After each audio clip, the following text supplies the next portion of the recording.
নমস্কার বন্ধুরা, সম্পাস লাইফস্টাইলে আপনাদের সবাইকে স্বাগত। চলে এসেছি একটি নতুন ভিডিও নিয়ে। আমার আজকের রেসিপি এগলেস অরেঞ্জ কেক। এই কেকটি বাড়িতে আপনারা খুব সহজেই বানিয়ে নিতে পারবেন। তাহলে প্রথম থেকে শেষ পর্যন্ত পুরোটা দেখার জন্য অনুরোধ রইল। তো প্রথমেই কেক বানানোর জন্য আমি একটি কমলা লেবু ভালো করে জল দিয়ে ধুয়ে নিয়েছি। এরপর কমলা লেবুর ওপরে যে পাতলা আস্তরণটি থাকে সেটিকে ভালো করে গ্রেট করে নিতে হবে। আর এমনভাবে গ্রেট করতে হবে যেন তার সাদা অংশটা বেরিয়ে না আসে।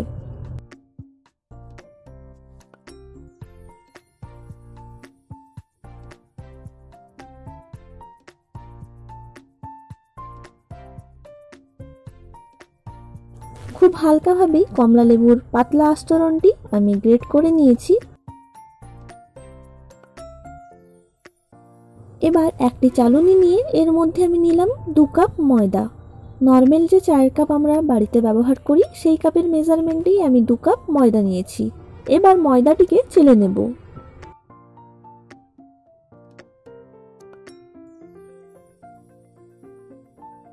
কেক বানানোর জন্য যে সমস্ত শুকনো উপকরণ লাগবে সেগুলো সবকিছুই চেলে ব্যবহার করতে হবে, না হলে কেক ভালো হবে না।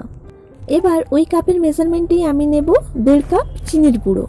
চিনির গুঁড়ো ব্যবহার করলে কেকের ব্যাটারটির মধ্যে খুব সহজেই মিশে যাবে, তাই আমি এখানে চিনির গুঁড়ো ব্যবহার করলাম। চিনির গুঁড়ো চেলে নেওয়ার পর এর মধ্যে দেব 2 চামচ পাউডার মিল্ক, আর দেব 1 চামচ বেকিং পাউডার, 1/2 চামচ বেকিং সোডা, আর দেব সামান্য পরিমাণে লবণ। এই সমস্ত উপকরণগুলো আবারও চেলে নেব। সমস্ত শুকনো উপকরণ চেলে নেওয়ার পর সেগুলো চামচ দিয়ে ভালোভাবে মিশিয়ে নিতে হবে।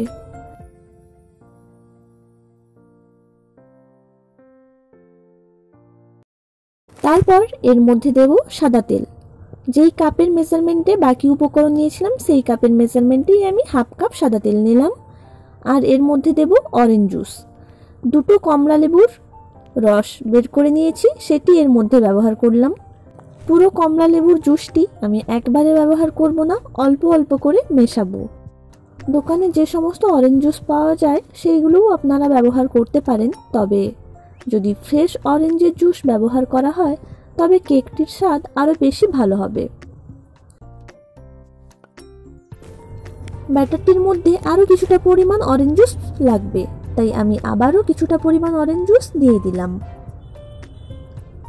2টো বড় সাইজের কমলা লেবুর যে রসটি বেরিয়েছিল সেটি পুরোপুরি আমি এই কেকের ব্যাটারটির মধ্যে ব্যবহার করেছি।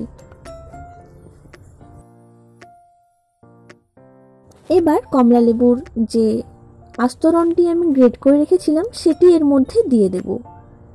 এটি দেওয়ার ফলে কেক থেকে অরেঞ্জের খুব সুন্দর একটা স্মেল বের হবে। এর মধ্যে আর কোনো রকম এসেন্স ব্যবহার করতে হবে না। তো এটিও ভালো করে মিশিয়ে নিয়েছি। এবার এর মধ্যে অল্প পরিমাণে ফুড কালার দিয়ে দিলাম, তাহলে কেকের মধ্যে খুব সুন্দর একটা কালার চলে আসবে। এটা সম্পূর্ণ অপশনাল, আপনারা চাইলে নাও ব্যবহার করতে পারেন। কালার ছাড়াই যদি কেকের সুন্দর একটি কালার আনতে চান তবে তার জন্য কমলা লেবুর ওপরের যে আস্তরণটি সেটি কিছুটা পরিমাণ গ্রেট করে নেবেন আর কিছুটা পরিমাণ বেটে নেবেন। গ্রেট করে নেওয়ার ফলে কেকের মধ্যে খুব সুন্দর একটা গন্ধ চলে আসবে, আর বেটে নেওয়ার ফলে কেকের কালারটি পুরো অরেঞ্জের মতো হয়ে যাবে।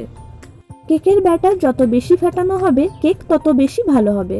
কেকের ব্যাটারটি রেডি হয়ে গেছে, আর এবার আমি কড়াইতে একটি স্ট্যান্ড বসিয়ে ঢাকা দিয়ে 10 মিনিটের জন্য প্রিহিট করে নেব। অপরদিকে একটি পাত্রে A4 কাগজ দিয়ে অয়েল ব্রাশ করে রেখেছি। আপনাদের কাছে বাটার পেপার থাকলে বাটার পেপারও ব্যবহার করতে পারেন। অয়েল ব্রাশ করে নেওয়ার পর এর মধ্যে কেকের ব্যাটারটি ঢেলে দেব।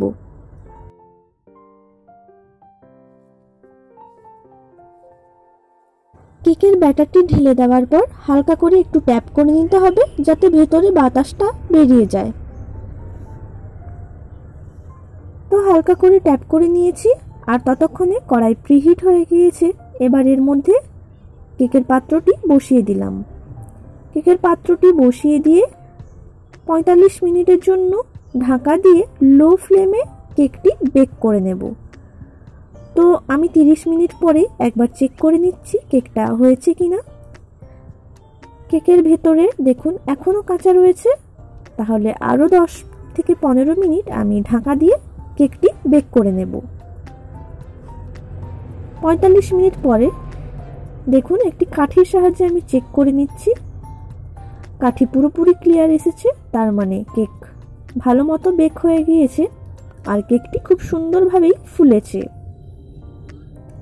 বারবার ঢাকা খুলে কেক চেক করবেন না, না হলে কিন্তু কেক ফুলবে না। কেক পুরোপুরি বেক হয়ে যাওয়ার পর আরও 10 থেকে 15 মিনিটের জন্য ঢাকা দিয়ে রেখে দেব। এর ফলে কেকটি সফট থাকবে।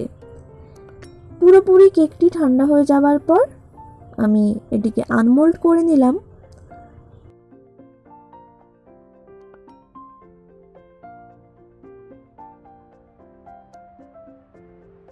এবার আপনাদের কেটে দেখাচ্ছি কেকটা কতটা পরিমাণ সফট অ্যান্ড স্পঞ্জি হয়েছে।